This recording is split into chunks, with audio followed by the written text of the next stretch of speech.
Sur la base militaire de Khardov, sur le mont Hermon dans le Golan, ces soldats ont déjà commencé à voter par anticipation.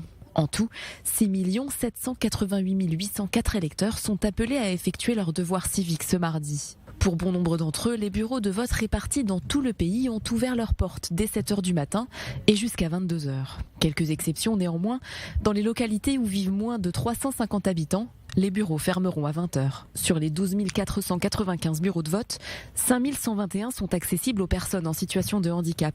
Si un citoyen à mobilité réduite est inscrit dans un bureau qui n'est pas considéré comme accessible, il peut se rendre dans tout bureau dit accessible. L'électeur dont le handicap n'est pas visible à l'œil nu et qui ne possède pas de certificat attestant son incapacité est tenu de signer une déclaration au bureau de vote. Par ailleurs, les personnes âgées et malades, mais également les détenus ne sont pas oubliés. 232 bureaux, ouverts entre 8h et 20h, sont installés dans les maisons de retraite.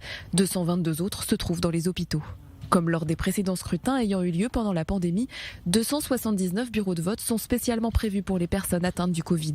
Lors du vote, le patient est tenu de présenter un certificat du ministère de la Santé ou de signer une déclaration indiquant qu'il est malade du coronavirus. Pour permettre à tous les électeurs d'accéder sans difficulté à leur bureau de vote, les transports en commun sont gratuits toute la journée. Les passagers voyageant en bus dans un rayon de plus de 15 km n'ont pas besoin de valider un ticket ni de présenter de documents. Dans les trains, un billet spécial est disponible dans les distributeurs automatiques ou au guichet des gares. Seuls les citoyens israéliens présents physiquement sur le territoire peuvent exercer leur droit de vote. Conséquence, ceux qui ne vivent pas sur place ou qui ont quitté le pays ces derniers jours et qui ne seront pas en mesure de rentrer avant la fermeture des bureaux ne pourront pas voter. Le dépouillement débutera après la fermeture des bureaux à 22h. Les résultats arriveront ensuite à la commission électorale de la Knesset. Les résultats provisoires sont prévus dans la nuit, mais il faudra attendre jeudi pour obtenir des résultats définitifs.